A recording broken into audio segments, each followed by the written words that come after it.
Welcome into the In the Money podcast for KeenelandSelect.com for Preakness Day, Saturday, May the 18th. Tom Leach along with Jim Goodman.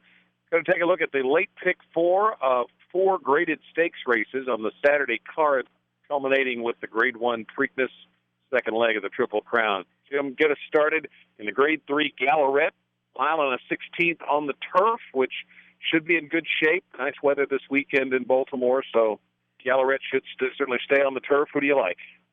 Yeah, we don't have to handicap for off the turf or for a sloppy track. So I hope you enjoy your weekend in Baltimore and stay dry.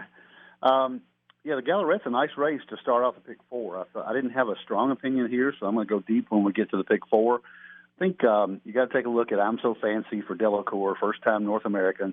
This horse has been very consistent. The time form ratings are all between 103 and 110 the last 6 or 7 races. Has raced in some really good stakes in France and has not disgraced herself. So I think she fits well here. You never know how they'll come across the pond. So I would not be strong enough to single her. Inflexibility, Chad Brown. You've always got to use Chad Brown with Castellano in a turf race, and this one fits well as well. Ran third in the Canadian last year. Only got beat 2 lengths in the Beverly D. So if she's ready off a layoff, she's going to be tough. Mitchell rode the 4 for Rosario and Mott. Just like a half a length away from being undefeated in 6 races at Aqueduct, Gulfstream, Fairgrounds. So has traveled well, and if she brings her game, she'll be tough. I think Barca on the outside, although she was a disappointing 8th in the Sands Point, first time North America. Chad gets them ready, and I think he'll have this horse ready for her second try in North America. And then Viva Vegas for Correas fits well with the buyer figures. Has not run at Pimlico like most of these, but I think she's got a shot as well. So I would take Inflexibility and I'm So Fancy on top in a trifecta wheel, possibly with those other 3 horses with all, because you could get a price in that third spot here. So it's a wide open race to start the pick 4. Yeah, I ended up on I'm So Fancy. I like that one too. She kept top company over in France, over in Europe. Delacour is really good with these horses coming into his barn, going out and doing well first time with them. I think you got to use both of the Chad Browns just out of respect for Chad Brown. And Inflexibility gets the edge of the 2, but I'm not going to let the other one beat me, so I'll have both of them in there. The Way I Am is another horse I'm a little intrigued by. This horse looked like had a little more upside potential than we have seen to this point, but I still think she's very talented. Viva Vegas I'm going to use as well. I'm probably going to stop there. I could go deeper. Like you said, it's a race where the 2 Chad Browns I don't think are cinches. Either one of them is a cinch. So I think you got a chance to perhaps beat him in here. And so if you do, or if you're lucky enough to do that, then you want to make sure that you use enough horses to stay alive. But I'm going to key off the Delacour horse in the Gallaret. Next race is the Chick Lang. Nice sprint race for 3-year-olds. Tell me how you see that one. I like Preamble here. I thought that race that he ran at Keeneland, off a layoff since October.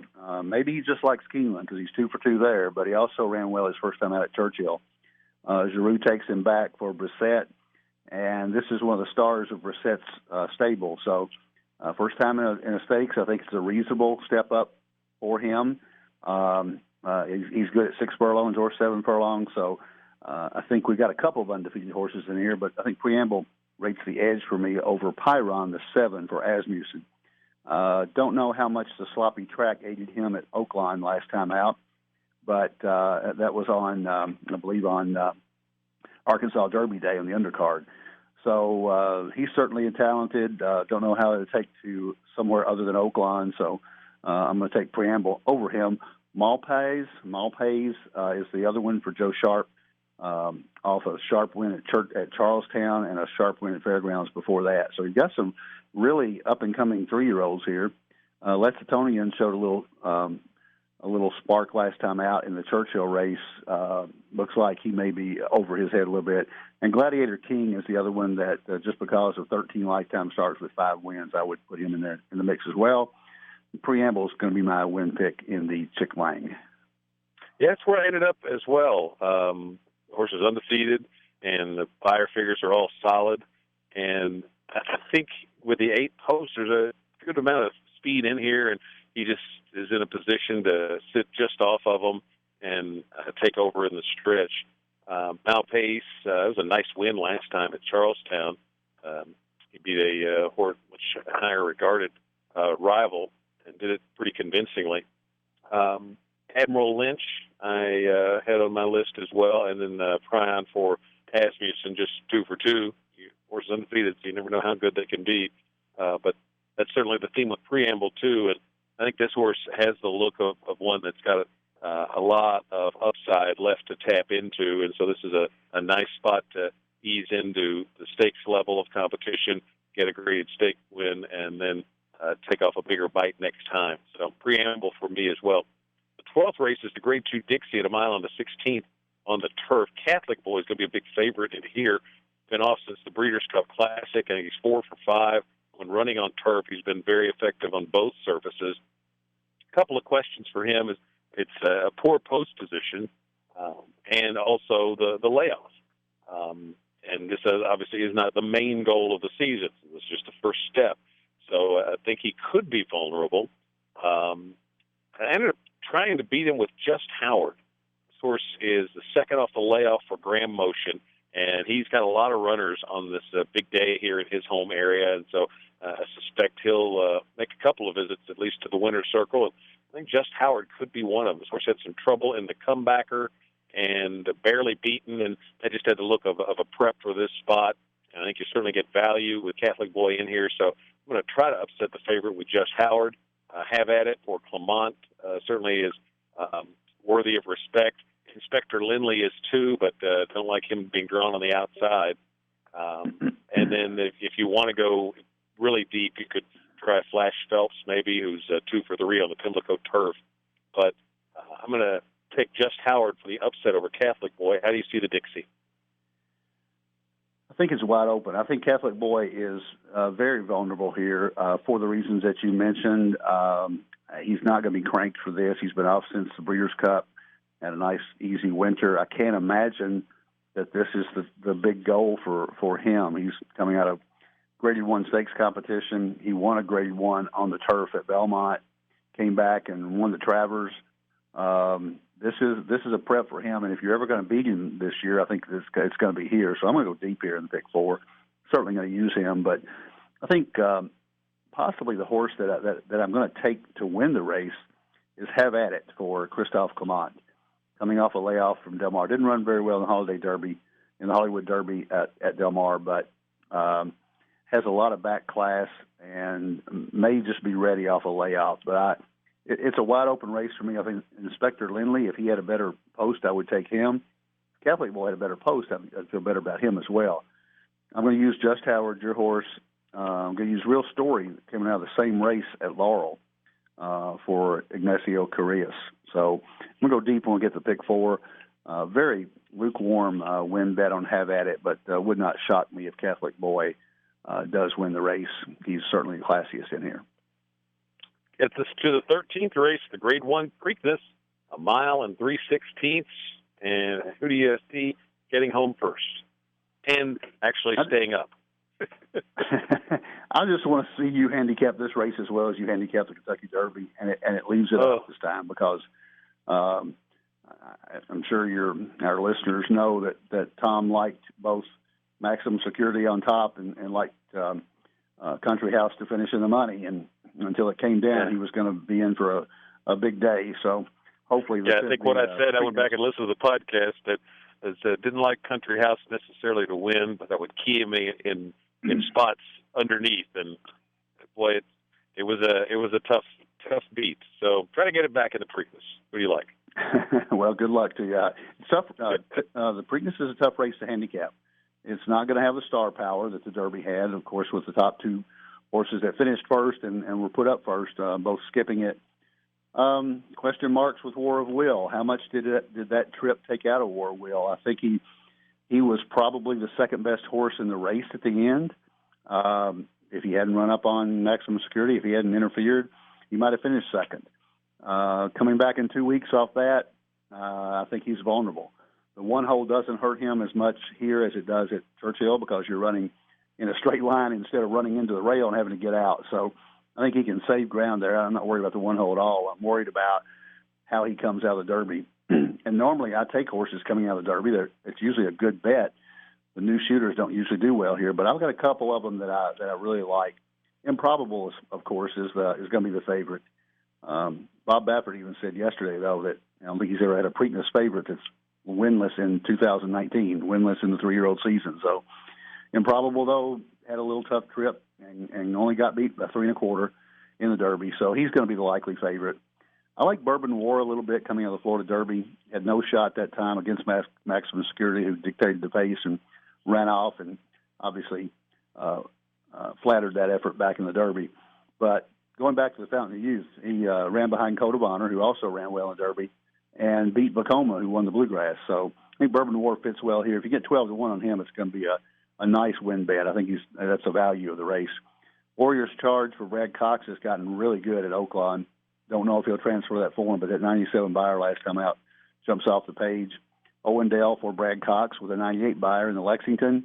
Always Mining, who's the horse that Bob Baffert said you had to beat in this race. The horse has won 6 in a row against a lot lesser competition, listed stakes races at Laurel, but he's won them easily and won the last one by 11.5. So he'll be getting for the front end, and we'll be trying to hold on for a local Maryland-bred horse to win the Preakness. Signal Man for Kenny McPeak at 30-1. No way that horse goes off at 30-1. I've thought since the Jockey Club Gold Cup at Churchill last year, I thought this horse fit. Didn't have a good trip in Fountain Youth. Just got nipped at the wire by Win, or he'd have been in the Kentucky Derby in the Bluegrass, and I think he's set for a big effort. Another Twist of Fate fits well off the Lexington, and I'm going to throw Win in there as well. I'm going to toss the Kentucky Derby effort. I really liked him going in that race, and he, like a lot of others, had a wide trip and just didn't get into the race. As far as a win pick, Improbable is the most likely winner. Bourbon War is the value pick. So if Bourbon War goes off anywhere close to 12-1, I'm going to take him on top. I'm going to use Improbable, Warriors Charge, War of Will, Always Mining, another Twist of Fate below, with probably everything in the trifecta slot. I think you've got a chance to get a big payoff here, and that's not usually the case in the Preakness. It's usually fairly chalky with the Derby favorite coming back or horses coming out of Derby that usually finish 1, 2, 3 here. Not going to happen this time. I can't see War of Will, Improbable, and Bodie Express running 1, 2, 3, and win. They're not going to run 1, 2, 3, 4. I promise some of you shooters are going to get in there. And I think Bourbon War, along with Signal Man and another Twist of Fate and Always Mining, all have a shot at getting in the money. So spend your money wisely. When I get to the pick 4, I'm going to spread in here, obviously. But I would take Bourbon War and Improbable as my 2 top picks. I ended up on War of Will. Not a strong conviction, but I thought it wasn't so much the trouble with Maximum Security that hurt this horse's chances to win the Derby. It was not being able to relax going down the backside when he was trapped down on the rail behind Maximum Security, and the pace was being slowed down. And he was a little rank for Tyler Gaffalione, and so I think he could have overcome the bumping, but when he got into deep stretch, I think he was a little fatigued from not being able to relax down the backside, and the fact that he didn't get a lot out of the Louisiana Derby either, and then had that long layoff. The Risen Star Stakes, if you go back to his win there were 4 future stakes winners that were behind him that day, so that was a loaded field, and I think War of Will could be really, really good, and I think he may get a chance to show it here, but not nearly as strong on him as I was for Maximum Security by the time the Derby went off. I like Bourbon War. I like Owendale, winner of the Lexington Stakes.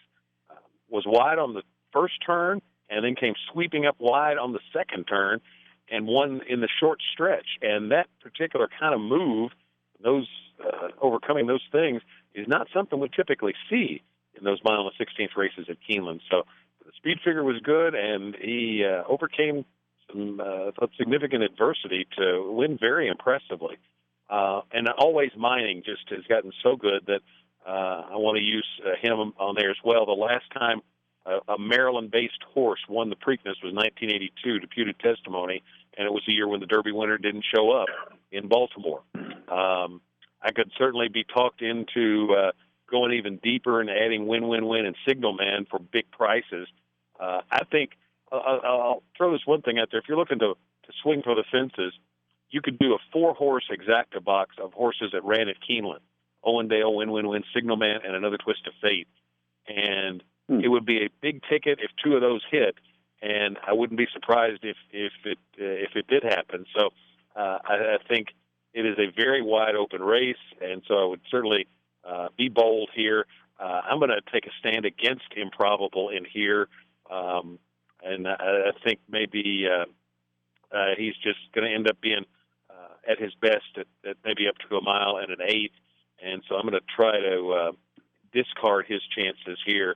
So let's get to the pick 4, and it starts in the 10th race, the Gallarette.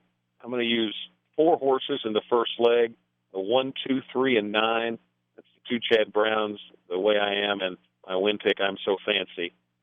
I'm going to go 2 deep in the next leg, 3 and 8, Malpays and the win pick, Preamble. Then I'm going to go 4 deep in the Dixie, 2, 5, 11, 12, Just Howard, Have At It, Inspector Lindley, Catholic Boy. And then in the Preakness, I'm going to go 4 deep, 1, 5, 7, and what's Bourbon War? I didn't have that number written down. 2. Bourbon War is a 2. Yeah, so 1, 2, 5, 7 in the last leg. So that's 4 by 2 by 4 by 4 for me in the Preakness late pick 4. How about you? Okay, I'm going to go. I'm going to take a stand in the second leg, so I can go deep in the Preakness. First leg, the Gallarette, I'm going to go 5 deep, 1, 2, 4, 8, 9. I'm So Fancy, Inflexibility, Missile Road, Viva Vegas, and Barca. Then I'm going to single the 8 horse. I'm going to single Preamble in the Chick Lang and just take a stand there. You got to take one somewhere, and I think he's the most likely winner of the 4 races.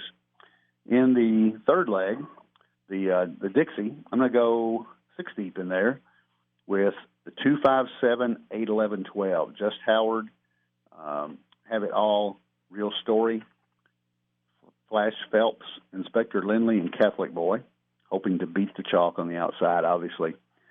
And then on the Preakness, I'm going to either break my rule and go more than half. I've got 7 horses in here.